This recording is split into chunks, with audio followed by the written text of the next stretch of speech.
Hello friends, स्वागत है आपका हमारे चैनल सफलता का टपर। और आज है 17 मई 2020। आइए देखते हैं आज की करंट अफेयर्स का हमारा पहला क्वेश्चन क्या है। तो आज का हमारा पहला क्वेश्चन है, अंतर्राष्ट्रीय प्रकाश दिवस कब मनाया जाता है। तो अंतर्राष्ट्रीय प्रकाश दिवस की बात हो रही है, ये दिवस कब और क्यों मनाया जाता है। तो प्रत्येक वर्ष 16 मई को अंतर्राष्ट्रीय प्रकाश दिवस मनाया जाता है। कब मनाया जाता है?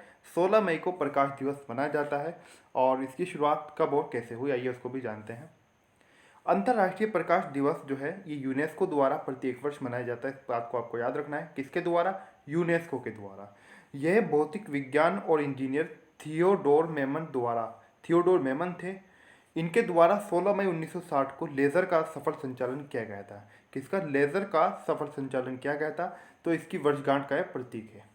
किसके द्वारा? थियोडोर मेमन के द्वारा 16 मई 1960 को लेज़र के पहले सफल संचालन की वर्षगांठ का प्रतीक है। इस बात को आपको याद रखना है। और ये दिवस किसके द्वारा मनाया जाता है? मैंने आपको भी बताया है, ये दिवस यूनेस्को के द्वारा मनाया जाता है। तो आइए यूनेस्को के बारे में जानते हैं, क्योंकि इससे भी क्वेश्चन पूछ ली जाते हैं परीक्षाओं के अंदर। यूनेस्को की बात करें तो इसकी स्थापना 16 नवंबर 1945 को हुई थी। और इसका मुख्यालय पेरिस, फ्रांस में स्थित है। कहाँ पर स्थित है? पेरिस, फ्रांस में इसका मुख्यालय स्थित है। किसका? यूनेस्को का।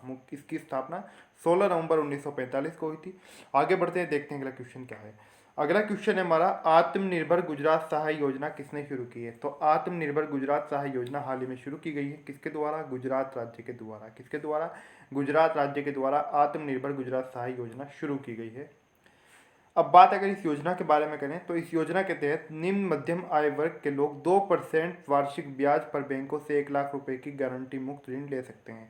यानी कि 1 लाख रुपए का गारंटी मुक्त ऋण यानी कि कर्ज वे ले सकते हैं इस योजना के तहत। जो निम्न मध्यम आय वर्ग के लोग हैं, मात्र 2% वार्षिक ब्याज पर। तो ये सुविधा गुजरात राज्य जो है, गुजरात सरकार जो है, वो अपने जो लोग हैं, जो निम्न मध्यम आय वर्ग के जो लोग हैं, उनको ये सुविधा गुजरात राज्य दे रहा है। अब बात अगर हम गुजरात की करें कि गुजरात की राजधानी क्या है, तो गुजरात की राजधानी है गांधीनगर। क्या है? गुजरात की जो राजधानी है वो गांधीनगर है। कुछ स्टूडेंट इसके अंदर गड़बड़ कर देते हैं और इनको भूल भी हो जाती है। प्रमुख शहर वहाँ का अहमदाबाद है, लेकिन अहमदाबाद राजधानी नहीं, गांधीनगर वहाँ की राजधानी है। इस बात को याद रखना है। और मुख्यमंत्री यहाँ के विजय रूपाणी हैं। बीजेपी की यानी कि भारतीय जनता पार्टी यहाँ पर सरकार है। और आचार्य देवव्रत हैं यहाँ के राज्यपाल। कौन है? आचार्य देवव्रत राज्यपाल है और विजय रूपाणी मुख्यमंत्री हैं। आगे बढ़ते हैं, देखते हैं अगला क्वेश्चन क्या है। अगला क्वेश्चन है हमारा, घरेलू रक्षा और एरोस्पेस के लिए 400 करोड़ की मंजूरी किसने दी है। तो मंजूरी दी गई है 400 करोड़ की। किसके लिए? घरेलू रक्षा और एरोस्पेस के लिए। लेकिन ये मंजूरी दी किसने है? तो ये मंजूरी दी है रक्षा मंत्री ने। किसने दी है? रक्षा मंत्री ने दी है। अगर पूछा जाए कि रक्षा मंत्री कौन है हमारे, तो रक्षा मंत्री हमारे वर्तमान में राजनाथ सिंह। कौन है? राजनाथ सिंह हमारे रक्षा मंत्री हैं। आगे बढ़ते हैं, देखते हैं अगला क्वेश्चन क्या है। अगला क्वेश्चन है हमारा, सिक्किम का राज्य दिवस कब मनाया जाता है। तो सिक्किम जो राज्य है भारत का, उसका राज्य दिवस, सिक्किम का राज्य दिवस प्रत्येक वर्ष 16 मई को मनाया जाता है। कब मनाया जाता है? तो 16 मई को सिक्किम का राज्य दिवस मनाया जाता है। लेकिन क्यों मनाया जाता है, क्या कारण है? 1975 में सिक्किम राजतंत्र से भारत का राज्य बन गया था। सिक्किम एक स्वतंत्र राजतंत्र था, एक अलग से देश था। और ये भारत का राज्य बन गया था 1975 में, क्योंकि 16 मई 1975 को याद रखना है। 16 मई 1975 को सिक्किम के जो प्रधानमंत्री थे उस समय के, उन्होंने भारत से अपील की थी कि वो सिक्किम को, यानी कि हम सिक्किम को एक तरह से अपना लें, सिक्किम को अपने देश के अंदर शामिल कर लें, सिक्किम को अपना राज्य बना लें। तो जब से उनके ऊपर कुछ संकट वगैरह था, कुछ संकट मंडरा रहा था शायद चाइना की तरफ से। तो चाइना से वैसे सभी देशों को खतरा रहता है और चाइना बात भी नहीं आता है। तो उन्होंने उस प्रक्रिया से बचने के लिए उधर की सीमा से ही, चाइना की और इधर अरुणाचल प्रदेश, उधर से इस सीमा से सटा हुआ है भारतीय राज्य है। और तभी से वो 16 मई 1975 से ये भारत के अंदर जब भी शामिल हो गया था। और ये भारत का बन गया था 22वां राज्य। कौन सा राज्य? 22वां राज्य भारत का ये बन गया था। और अगर बात करें हम सिक्किम के बारे में, सिक्किम की राजधानी क्या है, तो सिक्किम की राजधानी है गंगटोक। क्या है? गंगटोक सिक्किम की राजधानी है। और प्रेम सिंह तमांग है यहाँ के मुख्यमंत्री। कौन है? प्रेम सिंह तमांग मुख्यमंत्री हैं। गंगटोक यहाँ की राजधानी है। और गंगा प्रसाद यहाँ के राज्यपाल का नाम। कौन है राज्यपाल यहाँ पर सिक्किम में? ये हैं गंगा प्रसाद। आगे बढ़ते हैं, देखते हैं अगला क्वेश्चन क्या है। अगला क्वेश्चन है हमारा, अनीसुज्जमान का निधन हुआ है। तो अनीसुज्जमान का निधन हुआ है, ये कौन थे? अनीसुज्जमान थे एक साहित्यकार और एक राष्ट्रीय प्रोफेसर, एक विद्वान भी थे, एक साहित्यकार थे। इस बात को आपको याद रखना है। तो अनीसुज्जमान का हाल ही में निधन हो गया है। अब ये अनीसुज्जमान कौन थे? कोलकाता के रहने वाले थे, लेकिन जिस समय विभाजन हुआ था तो ये जो तत्कालीन पूर्वी पाकिस्तान था, यानी कि वर्तमान का बांग्लादेश, वहाँ पर चले गए थे। और इनके बारे में अगर बात करें तो एक प्रसिद्ध साहित्यकार और शिक्षाविद वे राष्ट्रीय प्रोफेसर थे। कौन थे? प्रसिद्ध साहित्यकार भी रहे हैं, शिक्षाविद भी रहे हैं और राष्ट्रीय प्रोफेसर भी थे। ढाका में इनका निधन हुआ है। ढाका की बात करें तो ढाका क्या है? ढाका बांग्लादेश की राजधानी है। और बांग्लादेश की बात करें तो बांग्लादेश की प्रधानमंत्री हैं वर्तमान में शेख हसीना। और इन्होंने पाकिस्तान के खिलाफ भी युद्ध लड़ा था। कौन सा युद्ध? जो भाषा के खिलाफ वहाँ पर युद्ध हो रहा था, जो आंदोलन हो रहा था, उसमें इन्होंने मुख्य रूप से भाग लिया था। अब ये भाषा आंदोलन क्या था? पाकिस्तान के खिलाफ भाषा आंदोलन कब चला, क्यों चला? पाकिस्तान के खिलाफ जो भाषा आंदोलन चल रहा था उस समय के पूर्वी पाकिस्तान में, यानी कि वर्तमान के बांग्लादेश में, ये क्यों चल रहा था? क्योंकि आपको बता दें कि जब 1947 में भारत का विभाजन हो गया, पाकिस्तान एक अलग देश बन गया, तो इन्होंने इनके साथ में ही, यानी कि इनका एक हिस्सा जो था वो बांग्लादेश भी था, जो आज का बांग्लादेश है, उसे पूर्वी पाकिस्तान कहा जाता था।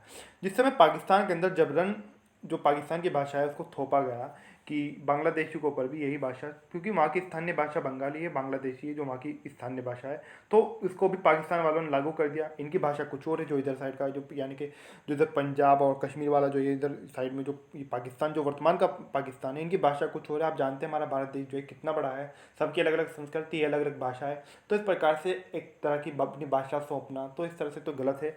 तो इसका ही विरोध जो बांग्लादेश के लोग थे, यानी कि उस समय के पूर्वी पाकिस्तान के लोग थे, वे इसका विरोध कर रहे थे कि पाकिस्तान हमारे ऊपर इस भाषा को अनिवार्य नहीं कर सकता। तो वहाँ पर एक इस तरह की आंदोलन छिड़ गया था, एक बहुत बड़ा युद्ध छिड़ गया था, भाषा आंदोलन। और उसी के बाद परिणाम भी हुए कि बांग्लादेश एक अलग अपना देश बन गया था। और इसी के अंदर इन्होंने अनीसुज्जमान ने प्रमुख रूप से भाग लिया था भाषा आंदोलन में। तो ये भाषा आंदोलन था, आपको साथ के साथ भाषा आंदोलन का भी पता चल गया है। तो अनीसुज्जमान ने भाषा आंदोलन के अंदर भाग लिया था, इस बात को आपको याद रखना है मुख्य रूप से। अब कई बार इनको बांग्लादेश ने भी कई सम्मान से इनको सम्मानित किया है, कई पुरस्कारों से, और भारत ने भी इनको सम्मानित किया है क्योंकि इन्होंने कई सामाजिक कार्य भी किए हैं। और ये बांग्लादेश के प्रसिद्ध विद्वानों में से एक विद्वान थे, इस बात को आपको याद रखना है। आगे बढ़ते हैं, देखते हैं अगला क्वेश्चन क्या है। अगला क्वेश्चन है हमारा, स्लोवेनिया कोरोना वायरस की समाप्ति की घोषणा करने वाला कौन सा देश बन गया है? यानी कि स्लोवेनिया ने घोषणा कर दी, जो स्लोवेनिया देश है, कि हमने कोरोना वायरस का पूरी तरीके से अंत कर दिया है अपने देश के अंदर। तो ये घोषणा करने वाला देश का, यानी कि अंत करने वाला कौन सा देश बन गया है? तो स्लोवेनिया ने ही अभी तक इसकी घोषणा की है, कोरोना वायरस की समाप्ति की। तो यह पहला देश बन गया है, अभी तक किसी और देश ने ऐसी घोषणा नहीं की है। अगर बात हम स्लोवेनिया के बारे में करेंगे तो स्लोवेनिया की राजधानी है ल्यूब्लियाना। क्या है? ल्यूब्लियाना यहाँ की राजधानी है और राष्ट्रपति यहाँ के दानिलो तुर्क। कौन है? दानिलो तुर्क ल्यूब्लियाना, यानी कि इसके स्लोवेनिया के राष्ट्रपति हैं। आगे बढ़ते हैं, देखते हैं अगला क्वेश्चन क्या है। अगला क्वेश्चन है हमारा, भारत को वेंटिलेटर दान करने की घोषणा किस देश के राष्ट्रपति ने की है? तो भारत को वेंटिलेटर दान करने की घोषणा किस देश के राष्ट्रपति के द्वारा की गई है? तो भारत को वेंटिलेटर दान करने की घोषणा अमेरिका के राष्ट्रपति, यानी कि डोनाल्ड ट्रंप के द्वारा की गई है। किसके द्वारा? अमेरिका के राष्ट्रपति के द्वारा। और अमेरिका के राष्ट्रपति कौन है? Donald Trump. आगे बढ़ते हैं, देखते हैं अगला क्वेश्चन क्या है। अगला क्वेश्चन है हमारा, आवश्यक वस्तु अधिनियम में संशोधन की घोषणा किसने की है? तो संशोधन की घोषणा की गई है आवश्यक वस्तु अधिनियम में, ये घोषणा किसने की है? तो ये घोषणा की है वित्त मंत्री ने। किसने की है? वित्त मंत्री ने घोषणा की है। वित्त मंत्री कौन है? वित्त मंत्री है निर्मला सीतारमण। आगे बढ़ते हैं, देखते हैं अगला क्वेश्चन क्या है। अगला क्वेश्चन है हमारा, गोल कार्यक्रम किसने लॉन्च किया है? तो गोल कार्यक्रम लॉन्च किया गया है किसके द्वारा? अर्जुन मुंडा के द्वारा। किसके द्वारा? अर्जुन मुंडा के द्वारा गोल कार्यक्रम लॉन्च किया गया है। पहले जानते हैं कि गोल क्या है। ये गोल कार्यक्रम जो है, इसका पूरा नाम की बात करेंगे, इसका पूरा नाम है गोइंग ऑनलाइन एज लीडर्स। क्या है? Going online as leaders. अब इसका मकसद क्या है? ये क्या कार्य करेगा? इसका जो मिशन है, जो इसका मकसद है इसका मुख्य रूप से लाने का, वह है यह कार्यक्रम आदिवासी युवाओं की छिपी हुई प्रतिभा का पता लगाने का काम करेगा। यानी कि जो आदिवासी युवा हैं उनके अंदर जो प्रतिभा, जो उनके अंदर हुनर छिपा हुआ है, उसका पता लगाने के लिए, यानी कि उनके प्रतिभा जो है उसको सामने लाकर, उसका पता लगाकर और उनको आगे बढ़ाने के लिए, जो आदिवासी लोग होते हैं इनको आगे बढ़ाने के लिए ये कार्यक्रम लॉन्च किया गया है। यही इसका मकसद है। और अगर बात करें हम अर्जुन मुंडा कौन है, तो अर्जुन मुंडा याद रखना है आपको, अर्जुन मुंडा जनजातीय मामलों के मंत्री हैं। कौन से मंत्री हैं? जनजातीय मामलों के मंत्री हैं अर्जुन मुंडा। आगे बढ़ते हैं, देखते हैं अगला क्वेश्चन क्या है। अगला क्वेश्चन है हमारा, बबनी चरण पटनायक का निधन हुआ है। तो बबनी चरण पटनायक, इनका निधन हो गया है। ये कौन थे? ये प्रसिद्ध स्वतंत्रता सेनानी थे। कौन थे? प्रसिद्ध स्वतंत्रता सेनानी थे बबनी चरण पटनायक। ये एक प्रसिद्ध स्वतंत्रता सेनानी थे और 3 बार राज्यसभा के सदस्य भी रहे हैं, इस बात को आपको याद रखना है। 1961, 1966, 1978 में ये 3 बार राज्यसभा के सांसद भी रहे हैं। और 2018 में इनको पद्मश्री से भी सम्मानित किया गया था, इस बात को भी आपको याद रखना है। भारत छोड़ो आंदोलन जिस समय चल रहा था उसमें 3.5 साल इन्होंने जेल के अंदर अपना समय बिताया है। यानी कि भारत छोड़ो आंदोलन में ये 3.5 साल तक जेल में रहे हैं और ये कांग्रेस पार्टी से जुड़े हुए भी थे, इस बात को भी आपको याद रखना है। और इनका हाल ही में निधन हो गया है, किसका? बबनी चरण पटनायक का। विशेष रूप से इसे याद रखना है, प्रसिद्ध स्वतंत्रता सेनानी थे और एक महान विचारक भी थे। आगे बढ़ते हैं, देखते हैं अगला क्वेश्चन क्या है। अगला क्वेश्चन है हमारा, MIRD कोविड-19 डैशबोर्ड किसने विकसित किया है? तो ये जो डैशबोर्ड विकसित किया गया है, ये किया गया है IIT गांधीनगर के द्वारा। किसके द्वारा? गांधीनगर के द्वारा ये विकसित किया गया है, IIT गांधीनगर के द्वारा। अगर बात हम IIT गांधीनगर की करें तो इसकी स्थापना 2008 में हुई थी। कब हुई थी? 2008 में। आज की जो हमारी करंट अफेयर की क्लास है वहीं पे समाप्त होती है। आपको वीडियो कैसा लगा, आपको क्लास कैसे लगी, प्लीज़ कमेंट करके ज़रूर बताएं। और वीडियो अच्छी लगे तो प्लीज़ लाइक और शेयर ज़रूर कर दें। लाइक और शेयर करना बिल्कुल भी ना भूलें। और अभी तक आपने हमारे चैनल सफलता का अड्डा सब्सक्राइब नहीं किया है तो प्लीज़ ज़रूर सब्सक्राइब कर दें, ताकि आपको आने वाली हर नई वीडियो का नोटिफिकेशन मिलता रहे। और ऑल पर प्रेस ज़रूर करें, क्योंकि आप सब्सक्राइब कर देते हैं लेकिन पूरी तरह से आप सब्सक्राइब नहीं करते, जिससे आप तक के जो भी हम वीडियो अपलोड करते हैं उसका नोटिफिकेशन नहीं आप तक जा पाता है। और एक बात और आप विशेष रूप से याद रखें, कोविड-19 से आपकी जितनी भी आगामी परीक्षाएं होने वाली हैं, रेलवे NTPC का एग्जाम हो, SSC CHSL हो, या फिर कोई आपकी राज्य स्तरीय परीक्षा हो, इसके अंदर आपका पटवारी का एग्जाम हो सकता है, कांस्टेबल हो सकता है, SI हो सकता है, होने वाले जितने भी एग्जाम आपका, चाहे दिल्ली पुलिस हो, कोई भी एग्जाम हो, तो उनके अंदर कोविड-19 से क्वेश्चन जरूर पूछे जा सकते हैं और पूछे भी जाएंगे, चाहे जितने भी क्वेश्चन हो, की पूरी तरह से संभावना है। तो हमारी इसी को लेकर कोविड-19 से संबंधित क्वेश्चन को लेकर क्लास चल रही है। अभी तक हमारी 10 क्लासेज आ चुकी हैं। यदि आपने क्लास नहीं ली है तो प्लीज़ ज़रूर क्लास ले लें, और यदि आपने क्लास ले ली है तो हमारी जो 11वीं क्लास है यानी 11वीं, वो बहुत जल्दी आने वाली है। और जब तक वो हमारी 11वीं क्लास नहीं आती तो आप जो 10 क्लासेज आ चुकी हैं आप उनका रिवीजन ज़रूर करें 10 क्लासेज का, क्योंकि कोविड-19 से क्वेश्चन ज़रूर पूछे